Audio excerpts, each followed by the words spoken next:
Hello everyone, welcome to the channel. Mission Sachivalaya 6.0 mains paid batch का ये task number 4 है। ये करेंगे जो लोग अभी तक एडमिशन नहीं लिए हैं, इनरोल नहीं हुए हैं, तो वो पीसीएस वंडर्स टेलीग्राम चैनल से जुड़ जाएंगे।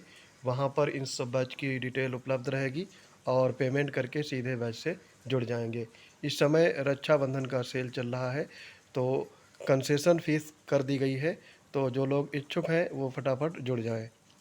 तो ये आपका टास्क नंबर 4 दिया गया था ए से, और इसका टाइटल था अहमदाबाद प्लेन क्रैश, यानी जो अहमदाबाद प्लेन हादसा हुआ था उस पर आपसे निबंध लिखवाया गया था। तो हमारी एस्पिरेंट है अनामिका नेगी, इन्होंने इस टास्क को पूरा किया और भेजा है। तो इनकी कॉपी का फुल एनालिसिस करते हैं। तो स्टार्ट करते हैं आज का वीडियो। इलाहाबाद प्लेन क्रैश यानी इलाहाबाद प्लेन हादसा जो हुआ था उस पर बेस्ड है। देखते हैं इन्होंने कैसा लिखा है। ऐसे में सबसे पहले आता है आपका प्रस्तावना। तो थोड़ा सा गैप देंगे यहाँ से। दोपहर ढलान पर थी, धूप अपने पूरे जोबन में। मेधा मेधानी नगर की गलियाँ जैसे हमेशा की तरह थीं। दुकानें खुली, बच्चे साइकिल चला रहे थे और हॉस्टल में लड़के लड़कियां अपने अपने नोट्स में डूबे। बीजे मेडिकल कॉलेज के हॉस्टल में कोई चाय पी रहा था, कोई अपने कमरे में पंखे के नीचे किताब के साथ झपकी ले रहा था। बस ऊपर आसमान में एक धातु का पक्षी था चमकता, भारी और न जाने किस सोच में डूबा हुआ। तो इन्होंने ये इंट्रोडक्शन दिया है इसमें। ठीक है, अभी आगे बताएंगे जब पूरा इनका ऐसे देख लेते हैं, फिर देखते हैं इनको कितने मार्क्स मिलते हैं और कितना और अच्छे से लिखना चाहिए था। फिर नेक्स्ट पैराग्राफ में लिखती हैं, एकाएक जैसे किसी ने आकाश का कलेजा चीर दिया हो। पहले एक आवाज़, फिर एक चीख और फिर आग का आलिंगन। धूप भाग गई, हवा स्थाह हो गई, कमरों में सांस लेने का रास्ता बंद हो गया। लोग दरवाजे पीटते रहे और धुआं उनके चेहरे पर अपने काले हस्ताक्षर करता गया। जो बच्चे ऊपरी मंजिलों में थे वे भाग न सके। नीचे सड़क पर लोग दौड़ पड़े। किसी ने पानी की बाल्टी उठाई, किसी ने खिड़की पर चढ़ने का प्रयास किया, किंतु अग्नि अपने दानव रूप में किसी को निकट नहीं आने दे रही थी। कुछ विद्यार्थी इत्यादि जान बचाकर भाग निकले, कुछ अन्य आग की चपेट में आ गए। आगे है 260 कहानियाँ एक ही पृष्ठ पर जल गईं। दुर्घटना के बाद शहर का नक्शा बदल गया। अस्पतालों में लाशें पंक्तिबद्ध, परिजन अपने अपने खोए चेहरों को ढूंढते हुए, डीएनए रिपोर्ट का इंतजार करते हुए। कोई रो रहा था, कोई गुस्से में था, कोई बस खाली बैठा था, जैसे समझ ही न पा रहा हो कि अभी अभी क्या हुआ है। विस्मय और क्षोभ के बीच मृत दृश्यों ने सबको हिला दिया। धुआं, आग की लपेटें, पीड़ा के आंसू, मृत्यु की पुकार जैसी पुरानी त्रासदियों की प्रतिध्वनि, जैसे 2000 के सिलसिलेवार फटकों का आभास। इस त्रासदी के बाद नेक्स्ट पैराग्राफ में ये मेंशन करती हैं, इस त्रासदी के बाद न्याय और उत्तर खोजने की प्रक्रिया शुरू हुई। जांच, तकनीकी रिपोर्ट, कानूनी कार्रवाइयाँ।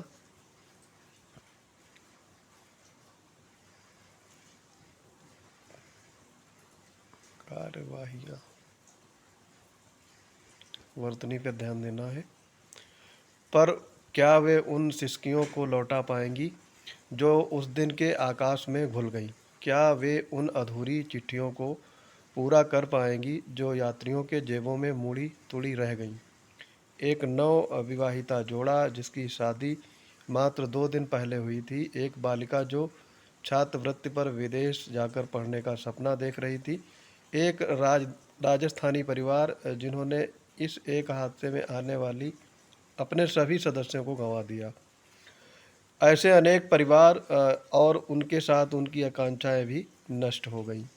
नेक्स्ट पैराग्राफ में लिखती हैं, राहत कार्य तेजी से शुरू किया गया। अमेरिकी फर्म बोइंग, जो इस हवाई जहाज़ की निर्माता कंपनी है, इसके खिलाफ कार्रवाई की बात भी कही गई है। प्रारंभिक एएआईबी की रिपोर्ट बताती है कि विमान के दोनों इंजनों में ईंधन नियंत्रण स्विच कट ऑफ पर चला गया, जिसके कारण पल भर में थ्रस्ट गायब हो गया और विमान ने नियंत्रण खो दिया। विशेषज्ञों ने ईंधन दूषितता की भी संभावना जताई है और ब्लैक बॉक्स की डेटा जारी जांच जारी है। साथ ही एयर इंडिया के बोइंग 787 में अतिरिक्त रख रखाव के आदेश भी दिए गए, आ, जिसमें मौजूद कई इसमें मौजूद कई कर्मियों के इसमें मौजूद कई कमियों के उजागर होने की बात भी सामने आई। किंतु प्रश्न चिन्ह अभी यही खड़ा हुआ है कि क्या हम घटनाओं के उपरांत ही जागते हैं, पूर्ववत नहीं। भारत में विमानन उद्योग ने पिछले दशकों में तेजी से प्रगति की है, लेकिन यह भी सच है कि सुरक्षा मानकों और रखरखाव में अभी भी कई कमियां बनी हुई हैं। ये इनके नेगेटिव पॉइंट को उजागर कर रही हैं, जो विमानन उद्योग है उसके बारे में। ये हादसा हमें याद दिलाता रहेगा कि तकनीक की ऊंचाई जितनी भी हो, उसकी नींव सुरक्षा और सतर्कता में ही है। ऐसे हादसों के उपरांत मीडिया घटनास्थल की हर झलक देश भर तक पहुंचाता है, लेकिन संवेदनशीलता का सवाल भी यहाँ खड़ा होता है। क्या हम पीड़ित परिवारों की भावनाओं को सम्मान देते हुए रिपोर्टिंग कर पाते हैं, या कभी कभी टीआरपी की दौड़ में उनकी निजी ज़िंदगी को सार्वजनिक तमाशा बना देते हैं। मीडिया के ऊपर इन्होंने इंगित किया है। अहमदाबाद की इस दुर्घटना ने एक बार फिर यही बहस छेड़ दी। ये हादसा हमें बहुत कुछ सिखा गया। मनुष्य सोचता है कि वह अपनी नियति का निर्माता है। वह योजनाएं बनाता है, परिश्रम करता है और ये मान बैठता है कि उसके हाथ में उसकी मंजिल है। परंतु जीवन का सत्य इससे कहीं गहरा है। भाग्य और परिस्थितियां मानव के परिश्रम से कई दफ़ा अधिक निर्णायक हो जाती हैं।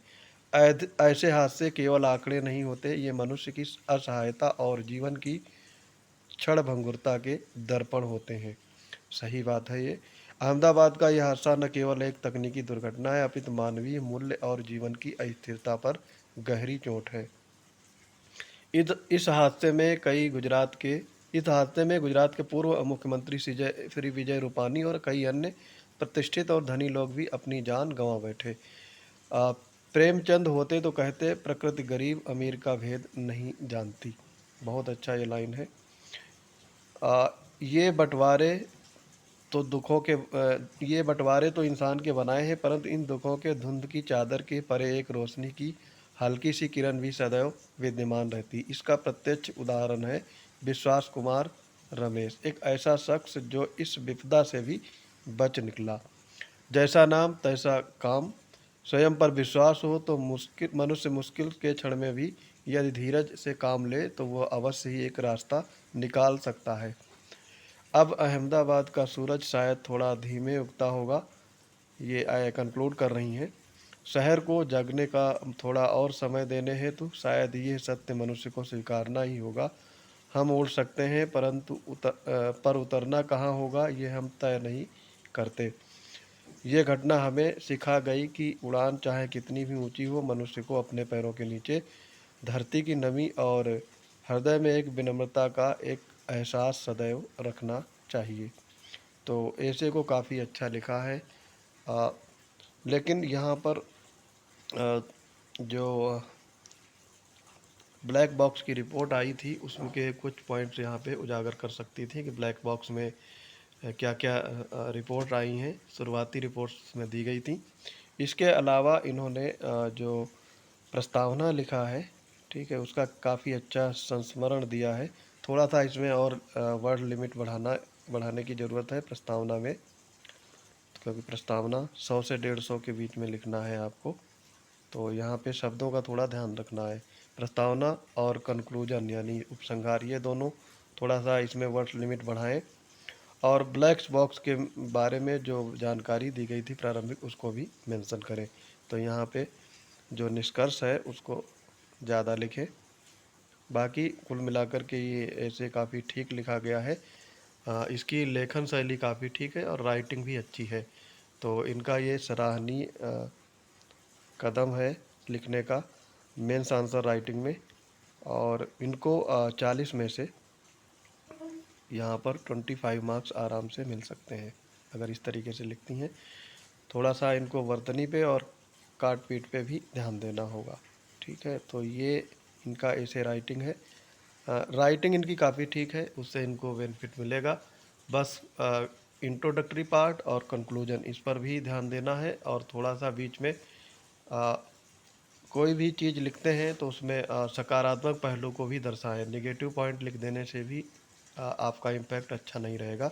आगे की राह इसमें थोड़ा सा लिखने की ज़रूरत है कि क्या इसमें उपाय करने चाहिए जिससे कि ऐसे हादसे टाले जा सके या फिर सचेत हुआ जा सके। तो जो लोग अभी तक पेड बैच से नहीं जुड़े हैं, पीसीएस वंडर टेलीग्राम चैनल पे जाएंगे, वहाँ पर आपको डिटेल उपलब्ध रहेगी। पिन कमेंट में मैं इसकी लिंक डाल दूंगा, वहाँ से भी रीडायरेक्ट करके हमारे टेलीग्राम चैनल से जुड़ सकते हैं। पीडीएफ और पेड बैच दोनों आपको पेड बैच में ही मिलेंगे। बाकी वीडियो फ्री हैं, आप वीडियो को देख करके भी अपने नोट्स बना सकते हैं अगर आपको पेड बैच नहीं परचेज करना है। तो आई होप ये वीडियो आपको समझ में आ गया होगा। मिलते हैं अपने अगले इंपॉर्टेंट वीडियोज़ के साथ, तब तक के लिए पढ़ते रहिए। जय हिंद।